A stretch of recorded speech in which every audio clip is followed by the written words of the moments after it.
Et si tout ce que vous pensiez savoir sur la vie n'était qu'un rôle appris? Et si ce que vous appelez réalité n'était qu'un décor de théâtre monté pour une pièce que vous jouez sans même avoir choisi le script? Aujourd'hui, on entre dans l'univers d'Alan Watts, philosophe de la conscience, maître de l'illusion sociale. Dans cette vidéo, on va explorer un principe simple mais déroutant. La vie est un jeu.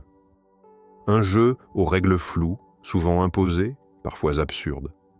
Mais ce jeu, dit Watts, peut être piraté.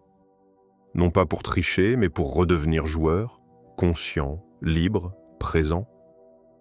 Alors, êtes-vous en train de vivre?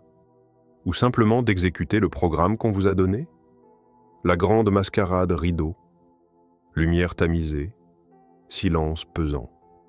La scène s'éclaire lentement et vous êtes là. Sans le savoir, sans même l'avoir voulu, vous voilà acteur. On ne vous a pas laissé le choix. On vous a remis un script. Vous étiez à peine conscient. On vous a dit « Tu es né garçon. Voici ce qu'on attend de toi. Tu es une fille. Voici ton rôle. Sois douce, sois forte, sois invisible, sois parfaite. » Et la répétition commence. Les répliques tombent. Jour après jour, on joue. Vous devenez l'élève, l'obéissant, le brillant ou le paresseux, puis le citoyen modèle ou l'insoumis, le père responsable, la mère sacrificielle. On vous applaudit ou on vous siffle. Mais jamais, jamais on ne vous demande « Est-ce vraiment ce rôle que tu voulais jouer ?» Alan Watts a soufflé la vérité dans une phrase simple. Nous souffrons parce que nous oublions que la vie est un jeu. La souffrance n'est pas née du jeu. Elle vient de la confusion entre la scène et la réalité, entre le masque et la peau. Et toi, spectateur silencieux derrière ton écran, as-tu déjà ressenti ce malaise? Ce vertige subtil, quand tu t'entends rire, mais que ce rire n'est pas le tien. Quand tu prononces des mots, mais que dans ta poitrine, un silence hurle une autre vérité. Le théâtre social est grandiose. Il est bien huilé. Les projecteurs sont bien placés. Mais c'est un théâtre sans coulisses. On vous apprend à jouer, jamais à vous retirer, à sourire, mais pas à sentir, à réussir, mais jamais à vous demander « réussir pourquoi? Pour qui? À quel prix ?» Imaginez un instant que tout cela ne soit qu'un spectacle, que derrière le costume, il y ait un vide doux, un espace libre. Un espace où vous n'êtes ni fils, ni fonction, ni image. Seulement, vous, sans réplique, sans texte à apprendre, sans décor imposé. Mais la société aime les personnages dociles. Elle craint ceux qui quittent la scène. Elle moque ceux qui improvisent. Vous sentez ce tiraillement, n'est-ce pas? Ce moment précis où vous voulez sortir du rôle, mais où la peur vous retient. Peur de l'inconnu, peur d'être vu sans votre masque, peur de ne plus exister une fois les projecteurs éteints.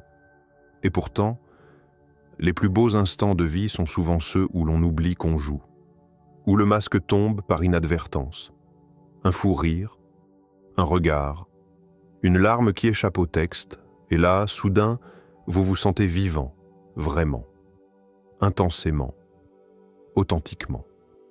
Mais combien de fois avez-vous renoncé à ce moment juste pour rester dans le rôle, pour ne pas déranger la mise en scène, pour être accepté, applaudi, aimé? Question pour toi, toi qui écoutes encore. Quand avez-vous joué un rôle juste pour être accepté? Et que vous a-t-il coûté en authenticité? Peut-être votre rire le plus libre, ou cette version de vous que personne n'a jamais vue? La pièce continue. Mais cette fois, peut-être, vous regarderez le script différemment. Les règles invisibles du jeu, vous pensez peut-être que vous êtes libre. Mais avez-vous déjà observé les murs invisibles dans lesquels vous évoluez chaque jour? Des murs faits de normes, de devoirs, de modèles, des règles qu'on n'a pas choisies, mais qu'on applique comme si elles étaient naturelles. Il faut travailler dur. Il faut réussir avant 30 ans. Il faut faire comme tout le monde. Il faut se lever tôt, avoir un bon poste, se marier, avoir des enfants. Et dans ce bruit mental, vous perdez le plus précieux, votre voix intérieure. Alan Watts nous confronte avec cette vérité dérangeante. Vous n'êtes sous aucune obligation d'être la même personne que vous étiez 5 minutes auparavant. Et pourtant, combien de fois répétez-vous la même journée, les mêmes pensées, les mêmes gestes, non pas parce que vous les aimez, mais parce que vous croyez qu'ils sont attendus de vous? Les règles sociales sont comme un code source mental. Elles façonnent nos comportements dès l'enfance. On ne naît pas avec l'idée qu'il faut faire carrière ou être productif. On nous l'apprend. On nous programme. En psychologie comportementale, on parle de renforcement social. Chaque fois que vous suivez une règle, même absurde, et que la société vous applaudit, vous apprenez à l'intégrer comme normal. Vous portez une cravate trop serrée, mais on vous félicite pour votre professionnalisme.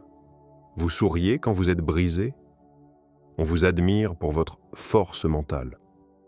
Vous rentrez dans le moule, on vous dit que vous êtes un adulte responsable. Alors vous continuez. Même quand le corps dit non, même quand l'âme étouffe. Mais qui a écrit ces règles? Des institutions, des générations passées, des modèles désuets?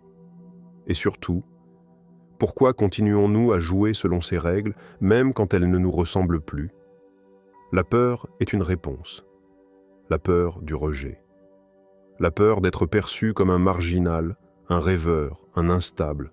Et la peur est une arme redoutable. Elle vous fait croire que vous n'avez pas le droit de changer, que vous devez rester cohérent avec une version de vous que vous n'avez jamais choisie. Le pire, c'est que ces règles agissent en silence. Elles deviennent des automatismes, des pensées comme « je dois être rentable »,« je dois répondre dans l'heure »,« je dois tout faire parfaitement ». Mais doit-on vraiment? Ou croit-on devoir parce que la société nous l'a soufflé sans qu'on s'en aperçoive?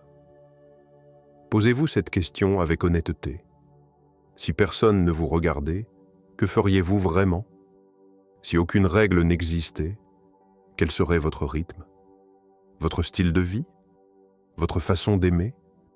La vérité, c'est que la plupart d'entre nous ne vivent pas selon leurs préférences, mais selon un scénario écrit par d'autres, pour d'autres. Alors, prenez un instant, fermez les yeux, et imaginez que vous puissiez réécrire toutes vos règles aujourd'hui. Question aux spectateurs, quelles règles garderiez-vous? Et surtout, lesquelles auriez-vous le courage de briser? Pirater le jeu, l'art de se réveiller. Il y a un murmure sous la surface. Un appel discret, fragile mais insistant. C'est votre conscience. Pas celle que vous utilisez pour cocher des cases ou gérer un agenda. Non. Celle qui observe. Celle qui, parfois, au milieu du chaos, vous demande doucement « Et si tout cela n'était qu'un rêve ?» Le piratage mental, ce mot évoque le hacking, la rupture, la transgression. Mais ici, ce n'est rien de tout ça. C'est un réveil, un simple retour à soi, un effacement du bruit, un recentrage vers la seule chose qui est un véritable pouvoir, votre attention. Alan Watts, avec son regard qui traversait les illusions, disait « The only way to make sense out of change is to plunge into it, move with it, and join the dance. » Danseur avec le changement. Pas lutter contre lui, pas le contrôler, mais s'y fondre. Comme l'eau épouse la forme de tout ce qu'elle touche. Comme le vent ne s'excuse jamais d'exister. Et pourtant, tout en vous a été conditionné pour résister. Vous voulez que les choses soient stables, prévues, logiques, fiables. Mais la vie n'a jamais signé ce contrat. Elle est fluide, instable, sauvage. Et le piratage commence quand vous acceptez de ne plus figer ce qui bouge, quand vous choisissez d'habiter le mouvement plutôt que de le fuir. C'est là que réside la liberté intérieure. Pas dans le contrôle, mais dans la capacité à naviguer sans carte, à danser au cœur de la tempête, à rire même quand le décor s'effondre. Mais attention, reprendre le contrôle de votre conscience, c'est aussi perdre certains privilèges. Le confort de la routine, la sécurité du connu, l'illusion d'un rôle bien défini. Parce qu'une fois réveillé, vous ne pouvez plus prétendre. Vous ne pouvez plus faire semblant. Et cela peut effrayer. Mais ce que vous gagnez en échange, c'est le droit de choisir, de peindre votre propre toile, de composer votre propre musique, de redevenir joueur, pas celui qui joue pour gagner, mais celui qui joue pour ressentir, pour découvrir, pour vivre. Et si vous vous sentez encore incapable de jouer, posez-vous cette question. Qu'est-ce qui vous retient? Qui a écrit ce frein dans votre esprit? Est-ce la peur de décevoir? La peur de vous perdre? Ou simplement la peur d'être vu sans masque? Le jeu de la vie n'est pas là pour être gagné. Il est là pour être joué avec lucidité. Et chaque instant que vous vivez sans être présent est une partition que vous laissez se jouer sans vous. Question intime. Qu'est-ce qui vous empêcherait, là maintenant, de jouer pleinement votre propre jeu, de vivre selon vos propres couleurs, pas celles qu'on vous a imposées, mais celles que vous avez toujours eues, cachées quelque part, juste sous la surface? L'illusion du sérieux. Prenez un instant pour observer ce que nous appelons la vie sérieuse. Les visages tendus dans les métros, les conversations pesantes autour de la réussite, les dîners où l'on compare les salaires comme on compterait des points, les réunions où l'on ne respire plus.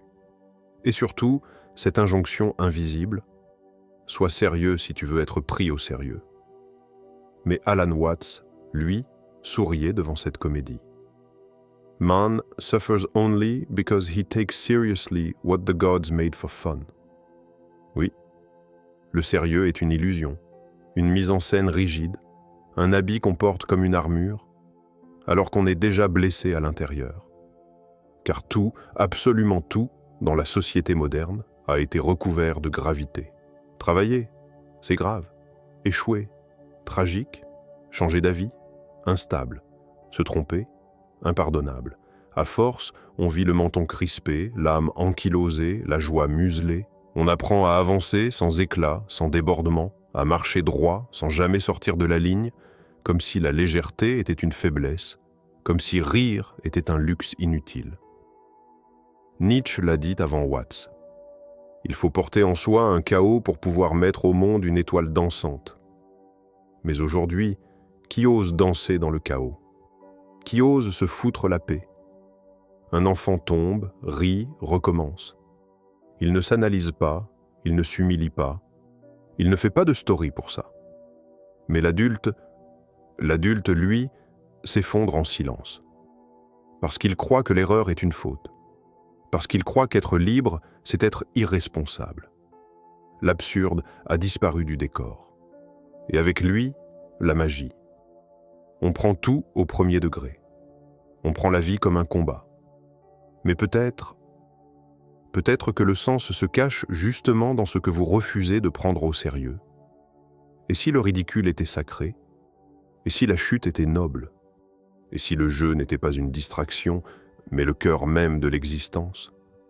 On a oublié comment vivre sans se juger, comment parler sans vouloir convaincre, comment rêver sans vouloir réussir, comment pleurer sans se justifier. Pourquoi? Parce qu'on croit que le sérieux est un gage de valeur, mais il est souvent un masque de peur. Peur de ne pas être légitime, peur de perdre le contrôle, peur d'être vu comme on est, humain, faillible, vivant. Alors voilà la question brute et simple. Quand avez-vous ri de vous-même pour la dernière fois? Vraiment. Pas un rire social, pas un sourire de façade, un vrai éclat de lucidité où vous avez vu vos propres absurdités. Et au lieu de vous accabler, vous vous êtes dit « c'est beau d'être imparfait ». Et si ce rire-là était le début de votre liberté? Et si dans chaque chute, il y avait une invitation à danser? Pas parce que tout va bien, mais parce que vous avez enfin cessé de croire que tout doit aller bien pour que la vie vaille d'être vécue. Le jeu continue, mais autrement, vous avez traversé la scène, exploré les rôles, remis en question les règles, frôlé l'absurde. Et peut-être, un instant, vous vous êtes senti plus libre que jamais. Pas parce que la vie a changé, mais parce que votre regard a bougé. Le jeu continue, oui, mais peut-être que, cette fois, vous ne jouerez plus de la même façon. Peut-être que vous cesserez de prendre chaque échec comme un verdict, chaque regard comme un jugement, chaque silence comme une condamnation. Alan Watts ne voulait pas que vous fuyiez la vie. Il voulait que vous dansiez avec elle, avec ses chaos, ses paradoxes, ses règles mouvantes. Alors, que reste-t-il à faire? Rien? Si ce n'est oser être vivant, oser improviser, oser vous réécrire, oser rire, oser changer les règles, pas pour être meilleur, mais pour être vous, en mouvement, en conscience, en création. Et si ce script vous a touché, alors peut-être, c'est que quelque chose en vous était déjà en train de se réveiller. Si vous avez aimé cette vidéo, abonnez-vous pour continuer ce voyage à travers la conscience, les idées profondes et la liberté intérieure. Partagez-la. Commentez. Dites-nous, quelles règles êtes-vous prêt à briser aujourd'hui? Souvenez-vous, ce n'est pas le jeu qui vous définit, c'est la manière dont vous choisissez de le jouer.